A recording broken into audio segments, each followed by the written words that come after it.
everybody. This is Tony UV, CEO at VERSPRITE, coming to you live from Las Vegas for Black Hat Week, B-Size Week, and DEF CON.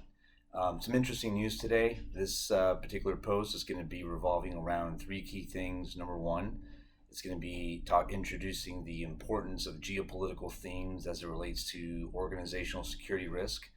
Number two, it'll talk about opportunities for information security groups to be able to liaise with HR and organizational behavior specialists to be able to have a good, keen sense of where there might be some situations that might happen where insider threat could be detected or could be averted. And then last one is on the topic of zero trust.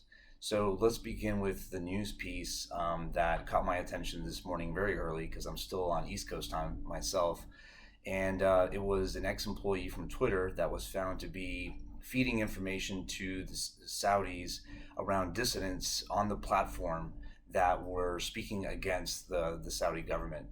At a very high level, the key takeaway here is, again, beginning with the geopolitical risk aspect, is that there are things happening, in today in terms of society, politics, the economy, environmental climate. There's so many different themes that are causing individuals to have a purpose-driven rationale for doing anything, and some of that can also relate to crime.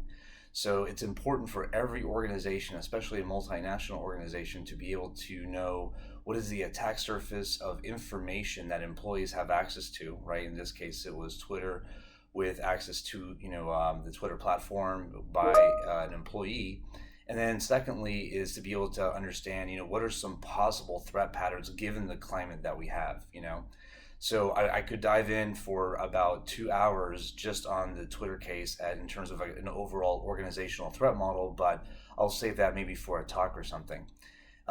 This leads to, what do we do about it, right? So one thing I've always noticed in doing, ITIS for over, 24 years now, is that there hasn't been a lot of collaboration between HR professionals, organizational behavior specialists, and security. So typically the most that there is a liaison between the two is usually with, policy enforcement, something very pragmatic as that.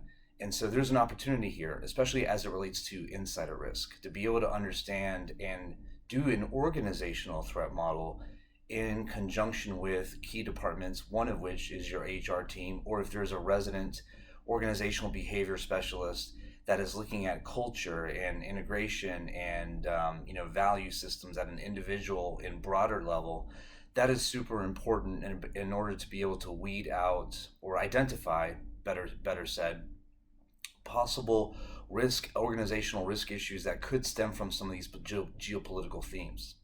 So that's on topic number two. And the last topic I wanted to talk about, which is getting a lot of buzz, especially at Black Hat this week, is that kind of thrown around term called zero trust. And it's one of those terms where I personally do not like to use because it's highly marketed. But I want to be able to, talk about what is a germane definition of zero trust. And just like the term itself says, it's having no trust, right? Or it should be a better a validation type of an approach. And that was really kind of some of the core fundamentals around zero trust architecture, more on a network level.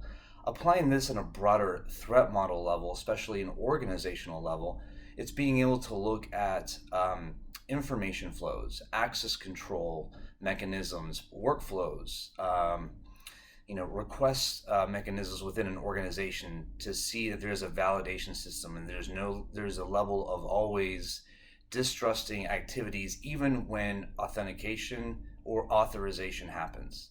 And so this is where heuristical analysis comes in. This is where anomaly detection comes in. This is where the benefit and power of machine learning comes in. There's a lot of things that are evolving today, and it's exciting to see some of this evolution happen, both in this week with a lot of colleagues, but also beyond, right?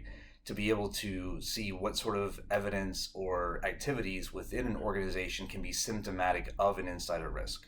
So these are three key takeaways I wanted to bring to everyone's attention, and hopefully this was beneficial and something that you can run with within your respective organization. This is Tony UV on behalf of VERSPRITE signing out from Vegas.